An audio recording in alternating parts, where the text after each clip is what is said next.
협의 이혼 확인 신청서를 모두 작성하여 내민 최자영. 우리 제인이와 당장 이혼해. 자영의 목소리는 떨림 하나 없이 냉정했고 눈빛은 벽처럼 단단했습니다. 그 서류를 받아든 황기찬은 놀란 눈으로 장모 최자영을 바라보면서 이야기합니다. 아니 갑자기 이게. 황기찬의 말을 끊으면서 최자영은 갑작스럽다고? 이런 상황까지 오게 만든 거 자네 아닌가? 내 딸만 사랑한다던 사람이 다른 사람을 만나는 걸 알았는데 내가 왜 자네를 내 딸 옆에 둬야 하지?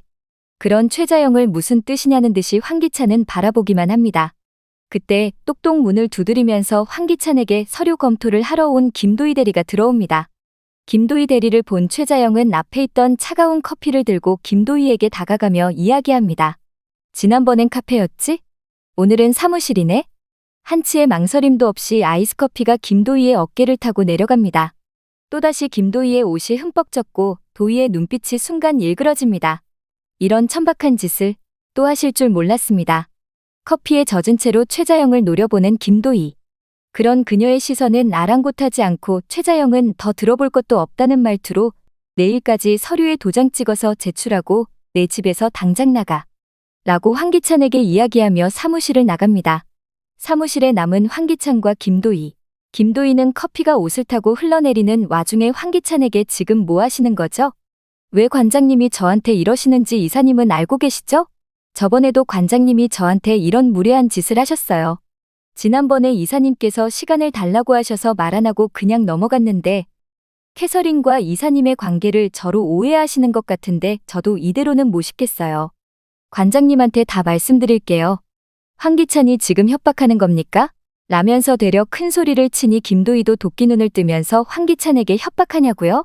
지금부터 할게요. 이사님이 저지른 잘못 다 고백하고 관장님이 저한테 사과하게 하세요. 안 그러면 저도 관장님 찾아가서 캐서린과 이사님의 관계 모두 말하고 제가 사과받도록 하죠. 황기찬은 당황해하면서 김도희 대리, 조금만 더 기다려주세요.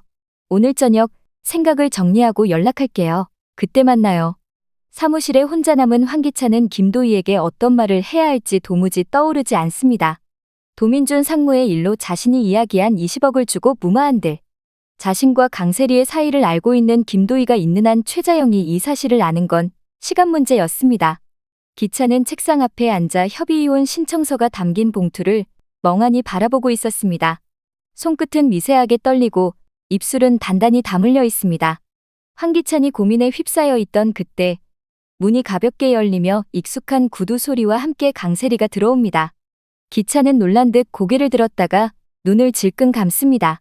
무슨 안 좋은 일이라도 있어? 세리가 묻자 황기찬은 세리를 보면서 아니 왜 또 여길 들어오는 거야? 회사에서는 웬만하면 엮이지 말자고 했잖아. 라면서 화를 내고 기찬에게 다가온 세리는 서류를 보면서 무슨 서류야? 근데 얼굴 보니까 안 들어왔으면 큰일 날 뻔했네. 표정이 마치 누가 죽으라고 했던 사람 같아서 기찬은 고개를 숙인 채 손으로 이마를 짚습니다. 황기찬은 방금 전에 장모님이 다녀가셨어. 세리는 책상 너머로 기찬을 바라보며 조심스레 묻습니다. 무슨 일로?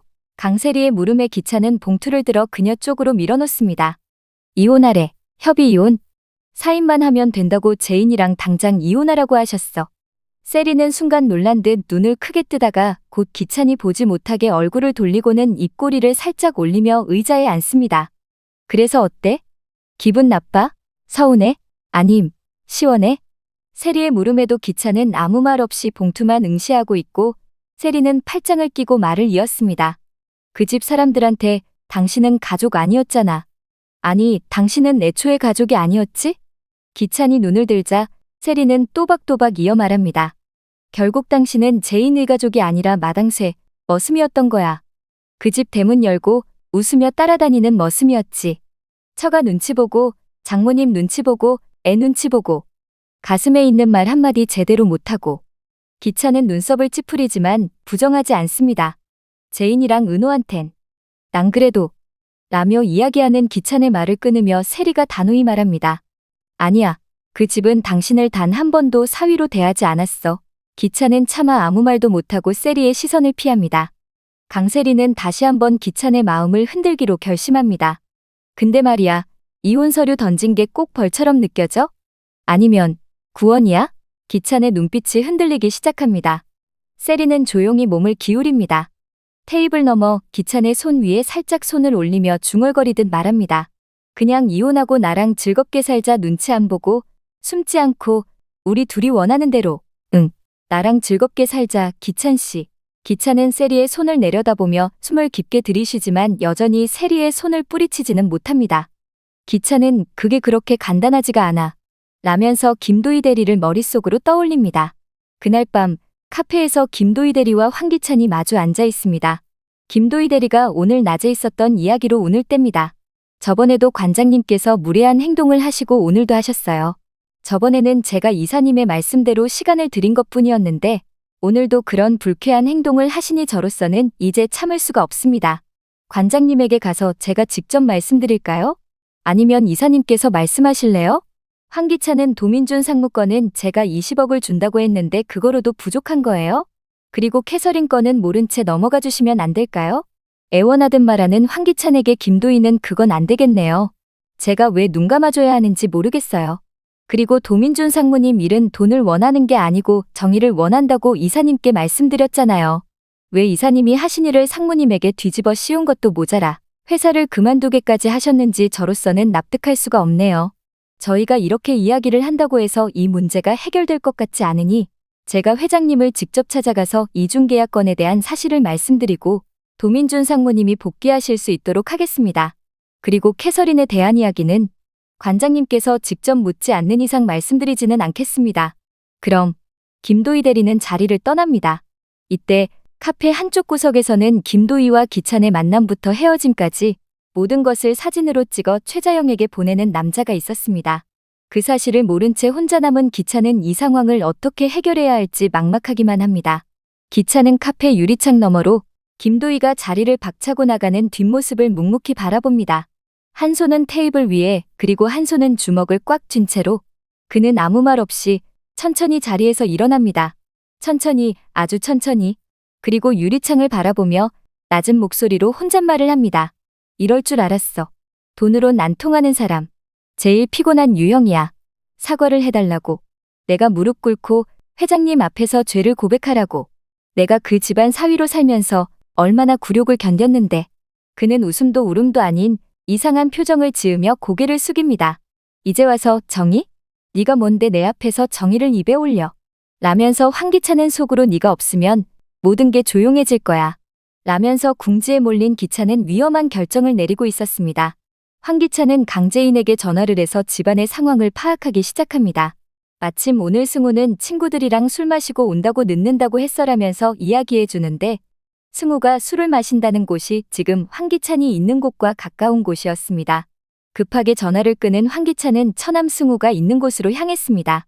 이미 술이 완전 취해서 잠을 자고 있는 승우. 그런 승우를 멀리서 바라보면서 승우의 휴대폰으로 황기찬이 전화를 합니다.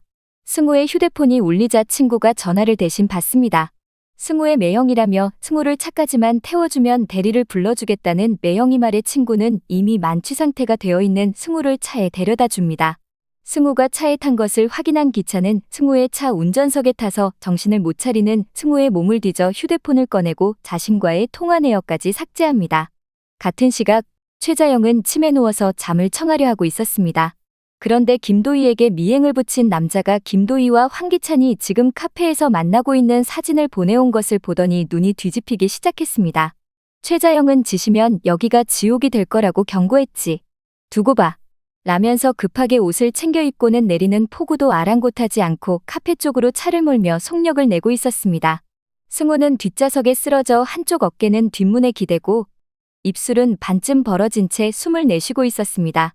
황기찬은 핸들을 잡은 채 조용히 숨을 고릅니다. 그 눈은 날카롭게 주변을 살피고 있습니다. 천천히 차를 몰며 김도희의 집 근처로 향하던 황기찬. 그때 한적한 횡단보도에서 김도희가 우산을 쓴 채로 통화를 하고 있는 모습이 보였습니다. 황기찬은 속으로 도희는 내가 죽인 게 아니야. 우연이었고 어쩌다 보니 그렇게 된 거야. 그는 차 안에 라디오를 켭니다. 잔잔한 음악이 흐르기 시작합니다. 비는 계속 억수처럼 쏟아지고 이 한적한 도로 위엔 김도희 말고는 아무도 없었습니다. 딸 보람에게 지금 집에 간다고 말하던 김도희의 뒤로 승우의 차가 빠르게 돌진해 다가오고 있었습니다. 자동차 불빛이 비치며 엔진 소리가 크게 들리자 뒤를 돌아보는 도희. 그녀의 눈빛으로 차량의 헤드라이트가 강렬하게 비추고 승우의 차는 거침없이 도희를 덮치고 말았습니다. 쾅! 김도희의 몸이 순식간에 공중으로 튕겨 올랐다가 빗속 아스팔트 위로 고꾸라집니다. 우산은 하늘을 향해 비틀리고 그녀의 핸드폰은 멀리 튕겨나갑니다. 휴대폰 수화기로 흘러나오던 딸의 목소리, 엄마? 엄마! 허공에서 끊겨버립니다. 운전석에 앉아있던 황기찬은 한 손으로 이마를 짚고 다른 손으론 입을 막은 채 눈을 감습니다. 몇 초간 숨을 죽인 뒤 그는 고개를 돌려 뒤에서 코를 골고 있는 승우를 바라봅니다.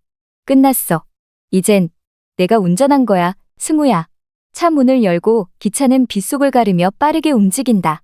뒷문을 열고 승우의 몸을 거칠게 끌어냅니다. 술에 잔뜩 취해 의식이 없는 승우, 기차는 그를 운전석에 앉힙니다.